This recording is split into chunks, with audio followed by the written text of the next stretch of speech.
अगर आपको भी अर्थराइटिस की समस्या है, यानी घुटने आपके घिसने शुरू हो गए हैं, आप जब भी चलते फिरते हैं तो बहुत दर्द शुरू हो जाता है, ना ही आप ठीक से खड़े हो पाते हैं, जब आप बैठ के उठते हैं तो स्टिफनेस बहुत ज़्यादा बढ़ जाती है। अगर आप इस चीज़ को रोकना चाहते हो, अपनी गठिया को जहाँ पे है उससे पीछे ले जाना चाहते हो, तो आज जो एक्सरसाइज आपको बताने वाली हूँ वो आज से ही करना शुरू कर दीजिए। तो चलिए जानते हैं किस तरीके से आपने एक्सरसाइज करनी है। शुरू करते हैं इस वीडियो को। हेलो फ्रेंड्स, मैं सुमन चौहान, सर्टिफाइड डाइटिशियन, न्यूट्रिशनिस्ट, आपके फिटनेस ट्रेनर। मेरे चैनल देसी इलाज में आपका स्वागत है। जी हाँ फ्रेंड्स, देखो, अगर आपको गठिया होना शुरू हो गया, अर्थराइटिस जिसको बोलते हैं, आपके घुटने घिसने शुरू हो गए हैं और आपको डॉक्टर ने ऑपरेशन बोल दिया है और आप इस चीज से परेशान हैं कि अगर किसी को गठिया हो जाता है तो वो कभी ठीक नहीं होता, फिर तो ऑपरेशन ही करवाना पड़ता है। इस चीज को आप समझ के बैठे हुए हैं, लाचार होके, बिना कुछ किए हुए, तो आप गलत हैं। अब आपको क्या करना है, अगर आप अपनी सिचुएशन को ठीक करना चाहते हैं, अपने आप को ठीक करना चाहते हैं प्राकृतिक तरीके से, नेचुरल तरीके से, तो वही मैं आज आपको बताने वाली हूँ। सबसे पहले तो आपको अपना रूटीन ठीक करना है। आपकी जो डेली की हैबिट्स है उसमें जानने की कोशिश करिए क्या आप गलती कर रहे हैं, कहीं आपका जो खाना है वही आपको बीमार तो नहीं कर रहा, किस चीज की आपके खाने में अति हो रही है और किस चीज की कमी हो रही है, उस चीज को बैलेंस करना बहुत ज्यादा जरूरी है। हर एक चीज को बैलेंस में लेना जरूरी है। जैसे मैं बात करूं, प्रोटीन होता है हमारे खाने में, कार्ब्स होता है और फैट होता है। कुछ लोग बिल्कुल भी फैट नहीं खाते, फैट बिल्कुल बंद कर देते, इस वजह से नहीं तो वो मोटे हो जाएंगे क्योंकि वो ज्यादा एक्सरसाइज नहीं करते। तो मैं ये कहती हूँ, फैट खाना शुरू करिए, देसी घी खाना शुरू करिए। कोकोनट ऑयल आप खा सकते हैं अगर देसी घी नहीं खाना चाहते, लेकिन कच्चा खाना है, उसको पकाकर नहीं खाना है। ऐसे नहीं कि सब्जी में तड़का लगा के डाल लिया, ऊपर से डाल के खाइए। 2 से 3 चम्मच घी एक दिन में हर किसी इंसान को खाना चाहिए अगर अपने जॉइंट्स को आप स्वस्थ रखना चाहते हैं। दूसरी चीज, प्रोटीन को ऐड करिए। अब प्रोटीन किस में होता है, जैसे दालों में भी होता है, तो आप छिलके वाली दाल खा सकते हैं। अगर आपको कब्ज की समस्या है तो आप पीली दाल मत खाइए, आप छिलके वाली दाल, जैसे मूंग की दाल होती है, जो भी दाल के ऊपर छिलका होता है उसको आप खाना शुरू कर दीजिए। जो काले चने होते हैं उनको भी थोड़ी क्वांटिटी में थोड़ा थोड़ा सा खाना शुरू करिए। और सबसे हेल्दी चीज, फाइबर को ऐड करना शुरू करिए। फाइबर हमारी बॉडी से टॉक्सिन्स निकालता है। फाइबर किसमें होता है, जितनी भी हरी साग सब्जियां होती है उनको कम से कम आंच पर पकाइए। मैं तो ये कहूंगी, अगर बॉयल सब्जी आप खाते हैं, हल्का सा स्टीम करके जिनको बोलते हैं, वो सबसे अच्छी चीज है। नहीं तो आप कच्चा खाइए, जितनी सब्जी आप कच्चा खा सकते हैं, काला नमक, काली मिर्च और थोड़ा सा कोकोनट ऑयल डाल के आप सैलेड के रूप में ढेरों सब्जियां खाइए। आपकी बॉडी ठीक होनी शुरू हो जाएगी, आपके जॉइंट्स भी ठीक होना शुरू हो जाएंगे। हेल्दी फैट खाना बहुत ज्यादा जरूरी है, उसी की तरह प्रोटीन खाना जरूरी है। कुछ मात्रा में आप पनीर भी खा सकते हैं। जो भी आपको लगे कि इसमें प्रोटीन होता है वो आपको अपने खाने में जरूर ऐड करना चाहिए। तो ये तो हो गई बात, जैसे दूध दही, कुछ लोग दूध दही का सेवन या तो बिल्कुल बंद कर देते हैं और कुछ लोग ज्यादा खाना शुरू कर देते हैं। तो मैं ये कहूंगी, अगर आपको दूध सूट करता है तो आप 1 गिलास दूध रात को पी सकते हैं। अगर आपको लगता है कि नहीं, दूध से मुझे फारा आता है, गैस बनती है, अगर ये आपके साथ हो रहा है तो दूध को बंद कर दीजिए। अगर दही आपको सूट करती है तो आप दोपहर के समय जब धूप होती है दही को ले सकते हैं, लेकिन जब भी आपको लगे कि दही मुझे नुकसान करती है तो आप छोड़ दीजिए। उसकी जगह पे आप कोकोनट होता है, जैसे ड्राई कोकोनट का यूज कर सकते हैं या फ्रेश कोकोनट खा सकते हैं, उसको अपने डेली रूटीन में शामिल कर लीजिए। उसमें गुड फैट भी होता है, थोड़ा प्रोटीन भी होता है। नट्स शामिल कर लीजिए, जैसे बादाम हो गए, अखरोट हो गए, उसमें भी अच्छी क्वांटिटी में फैट भी होता है और प्रोटीन भी होता है। और दाल भी 1 कटोरी जरूर खाइए क्योंकि उसमें भी प्रोटीन होता है। कार्बोहाइड्रेट वाली चीजें कम कर दीजिए, जैसे रोटी हो गई या चावल हो गए, उनको कम खाना चाहिए। हरी साग सब्जियां आप ज्यादा ऐड करें अपने खाने में। अब ये तो हो गई खाने पीने की चीजें। अच्छी नींद लेना भी जरूरी है, रेस्ट करना भी जरूरी है। आप दिन में भी आधे घंटे का रेस्ट जरूर करें और रात के समय भी 6 से 7 घंटे की एक क्वालिटी स्लीप जरूर ले। उसमें डिस्टर्ब ना हो, बार बार ना उठे, बस अपनी इस तरह की आपकी नींद होनी चाहिए कि आपको बार बार बीच में ना उठना पड़े। इस तरीके से आप करेंगे तो आपकी बॉडी अपने आप ही अपने आपको रिपेयर करना शुरू कर देगी। अब चलिए बात करते हैं वो एक्सरसाइज की जो कि आपको डेली अपने रूटीन में शामिल करनी है, जिससे आपका आर्थराइटिस बढ़ने की बजाय घटना शुरू हो जाएगा। क्योंकि जैसे जैसे आप जॉइंट्स की मूवमेंट करते हैं, इनकी स्ट्रेंथ तो बढ़ती ही बढ़ती है। आपके जॉइंट्स के बीच में जो सैनोवियल फ्लूइड होता है, जो लिक्विड होता है, चिकनाई होती है, वो भी बढ़ने लगती है। तो इनकी मूवमेंट बहुत ज़्यादा ज़रूरी है। तो सबसे पहला स्टेप, आप चेयर के ऊपर इस तरीके से बैठ जाइए। चेयर को आप पकड़ भी सकते हैं, चाहे सोफे के ऊपर बैठे हैं वहाँ बैठ के कर सकते हैं। आपको क्या करना है, अपने घुटनों को 90 डिग्री के एंगल पे रखिए। आप जैसे इस लेग में या इस जॉइंट में आपका पेन ज़्यादा है तो इसको धीरे धीरे से आपने ऐसे पैर को रखना है और धीरे धीरे उठा के अंदर की तरफ ले जाना है, फिर बाहर लाना है, फिर अंदर की तरफ लाना है।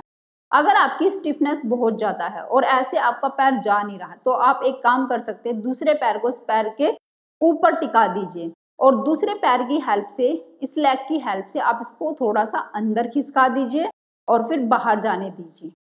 इस तरीके से कम 10 से 15 रेपिटेशन, 10 से 15 रेपिटेशन आप एक बार में जरूर करें। इस तरीके से अब धीरे धीरे आपकी जॉइंट्स की मूवमेंट हो रही है तो बॉडी को लग रहा है अच्छा इस पे काम हो रहा है, तो यहाँ पे मुझे लिक्विड भेजना चाहिए, लिक्विड पैदा करना चाहिए। अगर आप आराम से ऐसे ही बैठे रहें कि नहीं हमारे घुटनों में तो दर्द होता है, हम कोई मूवमेंट नहीं कर सकते, तो ये स्टिफ हो जाते हैं।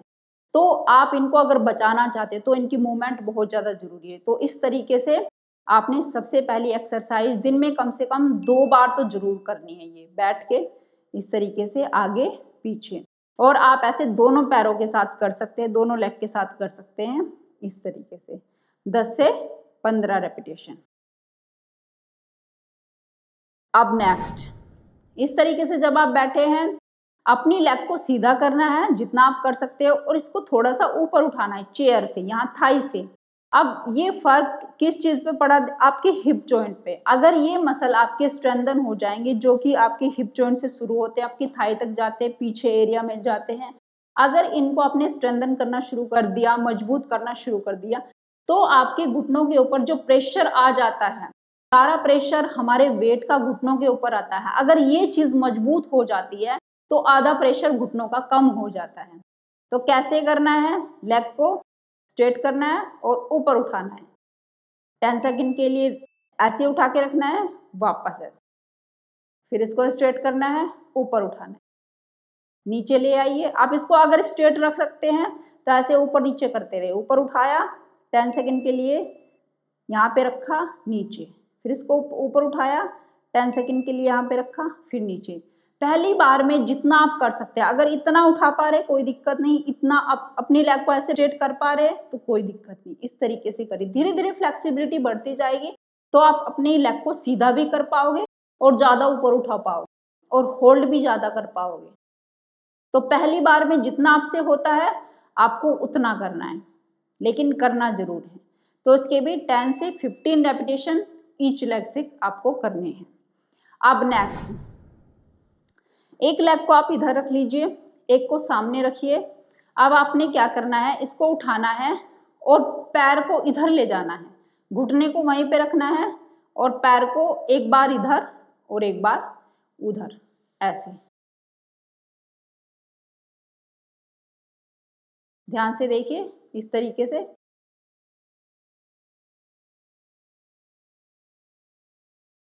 अब देखो ये सारे मसल आपके यूज हो रहे हैं इस चीज को करने में, और काफी हद तक आपकी जो स्टिफनेस होती है ना, कभी इधर आ जाती है कभी इधर आ जाती है, वो भी कम होनी शुरू हो जाएगी। तो इस तरीके से भी आपने कम से कम 15 से 20 रेपिटेशन करने हैं। जैसे पैर को एक बार आपने उठाया, इधर किया, उधर किया, 15 से 20 बार करने के बाद आप रख सकते हैं। अगर बीच में आपको लगे कि नहीं हो पा रहा है, स्टिफनेस बढ़ रही है, तो बीच में भी आप ऐसे टिका सकते हैं, थोड़ा रेस्ट लेने के बाद फिर आप कर सकते हैं। और ऐसे ही हमें दूसरी लेग से करना है, उठाया, ऐसे जितना आप कर सकते हैं कोई दिक्कत नहीं है। अगर आप इतना ही कर पा रहे हैं, पहली बार में इतना हो पा रहा है, कोई दिक्कत नहीं, आप करना शुरू करिए। धीरे धीरे आपकी फ्लेक्सिबिलिटी ऑटोमेटिक बढ़ती चली जाएगी, ऑटोमेटिक। लेकिन ये तब बढ़ेगी जब आप डेली करेंगे, कम से कम 2 बार दिन में जरूर करें। नेक्स्ट एक्सरसाइज, ध्यान से देखिए, इस तरीके से अपनी लेग को उठाइए। अगर यहाँ तक उठ पा रहा है, थोड़ा सा अपने हाथ से इसको ऊपर कर लीजिए और छोड़ दीजिए और इसको नीचे जाने दीजिए। फिर से अपनी लेग को उठाइए 90 डिग्री पे, अपने हाथों से सपोर्ट दीजिए, थोड़ा ऊपर उठाइए और यहाँ पे छोड़ दीजिए और इसे धीरे से नीचे जाने दीजिए। इस तरीके से पकड़िए, ऊपर उठाया आपने और यहाँ पे छोड़ दीजिए। अब देखिए, जब मैं इसको ऊपर उठा रही हूँ तो मैं इन मसल का यूज कर रही हूँ, सारे मसल का यूज कर रही हूँ। हाथ से मैंने और ऊपर कर दिया। अब जब नीचे जाते हैं तो इनके ऊपर प्रेशर क्रिएट होता है और ये मसल एक्टिवेट होना शुरू कर देते हैं। जो हमारे सारे हिप के पीछे के मसल है, आगे के मसल है, थाई के मसल है, सारे एक्टिवेट होना शुरू हो जाते हैं। और जहां ये एक्टिवेट होना शुरू होते हैं, ये अपनी पकड़ बना लेते हैं और आपके घुटनों के ऊपर जैसे हमारे चलने फिरने का जो भी प्रेशर क्रिएट होता है वो आधा होना शुरू हो जाता है। और इस तरीके से हम पेन तो कम कर ही सकते हैं, घुटनों का प्रेशर भी कम कर सकते हैं। तो इस तरीके से उठाइए और ऊपर कर दीजिए। अगर आप अपने बिना हाथ की सपोर्ट लिए कर सकते तो और ऊपर करना है और धीरे से नीचे ले जाना है। लेकिन अगर आप पहली बार कर रहे हैं और इससे ऊपर नहीं ले जा पा रहे हैं, यहाँ पे भी स्टिफनेस है, तो इसको पकड़ के ऊपर कर लीजिए और ऐसे नीचे। तो 10 to 15 रेपिटेशन एक लेग से और दूसरी लेग से भी आपने ऐसे ही करना है। अब नेक्स्ट एक्सरसाइज में आपको उठ जाना है और उठने के बाद अच्छे से चेयर को पकड़ लीजिए। अब ये सबसे अच्छी एक्सरसाइज है जब भी आप चलने फिरने जा रहे हो या आप सीढ़ी चढ़ने जा रहे हो, कहीं भी ऐसी जगह कि वहाँ पे आपको सीढ़ी चढ़ने जाना है, तो घर पे ये एक्सरसाइज आप जरूर करके जाइए। इसको पकड़ना है और हल्का सा बैठ जाना है इस तरीके से। जितना मान लिया आप यहाँ तक जा पाते हैं, इससे आगे घुटनों का दर्द बढ़ता है, तो आप इसको पकड़ के खड़े रहिए और देखिए जब ये आपके मसल बोलने लग जाए कि नहीं बस हो गया, बस हो गया, मतलब ये ऐसा लगे कि बस इससे आगे मैं नहीं कर पा रही हूँ, वहां जाके आपने खड़े होना है। जब बिल्कुल आपके मसल खत्म हो जाए, ये सोच लीजिए। तो इस तरीके से बैठना है, वेट करना है कि कब तक आप ऐसे रुक पाते हो। जैसे आप काउंट भी कर सकते हो, 1 2 3 4 5 6 7 8 9 10 10 9 8 7 6 5 4 3 2 1 1 2 3 4 5 6 7 8 9 10। जब आपके मसल ये वाले और ये वाले बिल्कुल बर्न होने लगे, आपको लगे कि बिल्कुल जल गए हैं यहाँ से, आप खड़े हो जाइए।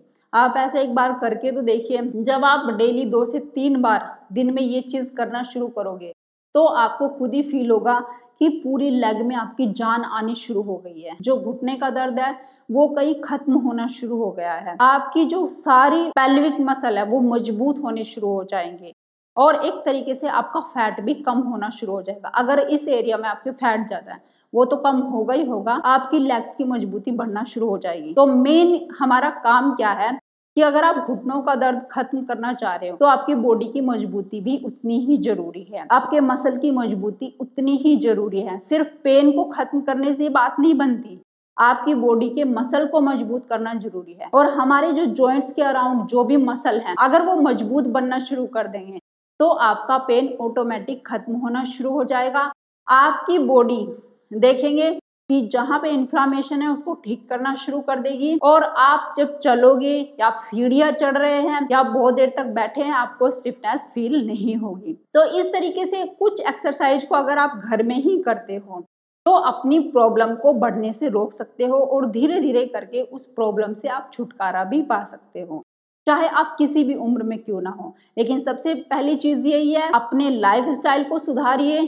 किस चीज में आप गलती करे उसको समझिए, पहले अपना खाना सुधारिए, जरूरत से कम खाइए, बहुत ज्यादा पेट भर के मत खाइए, जब आपको भूख हो तभी खाइए। और एक अच्छी नींद लेना बहुत ज्यादा जरूरी है, नींद की क्वालिटी अपनी बढ़ा लीजिए। तो इस तरीके से आप अपनी बीमारी को जड़ से खत्म कर सकते हैं। उम्मीद है ये वीडियो आपको बहुत पसंद आई होगी, आप लाइक शेयर भी करेंगे। अगर आप मेरे चैनल पर नए, चैनल को सब्सक्राइब कर लीजिए। तो फिर मिलती हूँ नेक्स्ट वीडियो में, तब तक के लिए बाय, टेक केयर।